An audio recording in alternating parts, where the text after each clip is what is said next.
Hello there! Welcome to the channel. So this is the next book in the series, and it is about a girl who's looking for her brother. She has these powers that allow her to sort of possess people by getting into their heads through radio waves or something like that. The problem is she's being pursued by this detective, and he's trying to kill her because she has some kind of danger. And so they go back and forth like cat and mouse in this story. As far as the protagonist goes, she's an interesting character.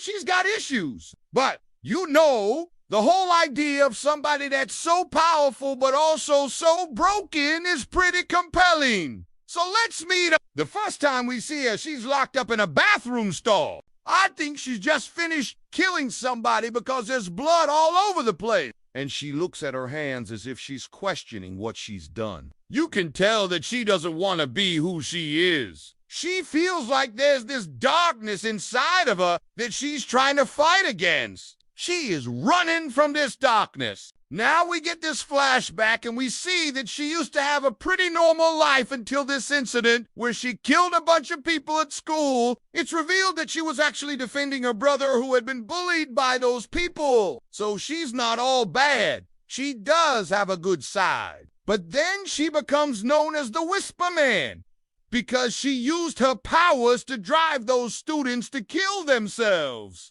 In the present, she is now living in this town, and she is working at this diner where we meet our male lead, Jason. He's just your average guy, works as a mechanic. But what makes him special is that he has the ability to resist her powers. So our story kicks off when she finds out that one of the cops in town is her brother S.O. Bully. And so she targets him and gets into his head and basically compels him to hang himself. Now, that brings us back to the beginning of the story, where we see her covered in blood in the bathroom stall. We then meet our other main character, Detective Burke, who's hot on her trail. What he doesn't know is that she's already inside his head. He's actually the one that she compelled to kill himself. She's now inside his subconscious, and she's having this conversation with him. She keeps telling him that he needs to stop pursuing her, that he needs to let her go. But he keeps insisting that he's going to bring her to justice. Meanwhile, the rest of the town is starting to freak out because these people are dying under mysterious circumstances. Some girl at the local library compels the guy next to her to stab her in the neck, and then he jumps off a building. A cop named Davis tries to investigate, but he ends up hanging himself after she gets into his head.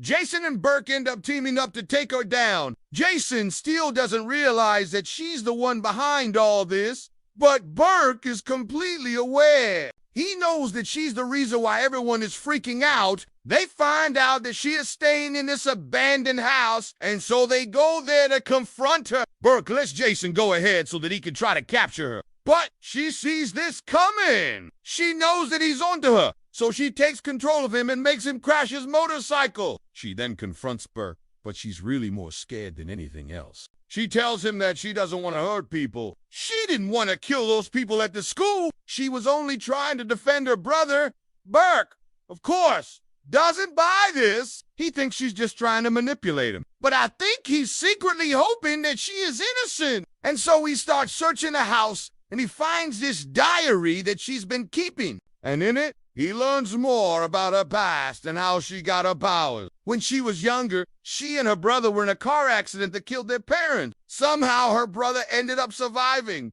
but she received these psychic abilities as a result. Then we learned that the reason why she has to kill people is because her powers feed off of fear. The more fear she induces, the stronger she becomes. But the problem is that this fear eventually consumes her. She can't control it. That's why she felt compelled to kill those people at the school. She didn't want to, but she couldn't stop herself. Burke comes across some more clues that lead him to believe that she was actually abused by her father. And so he goes back to the house to confront her again. This time, he lets her know that he knows about her past, and he understands why she did what she did. He tells her that he wants to help her, that he wants to protect her. She doesn't believe him, though.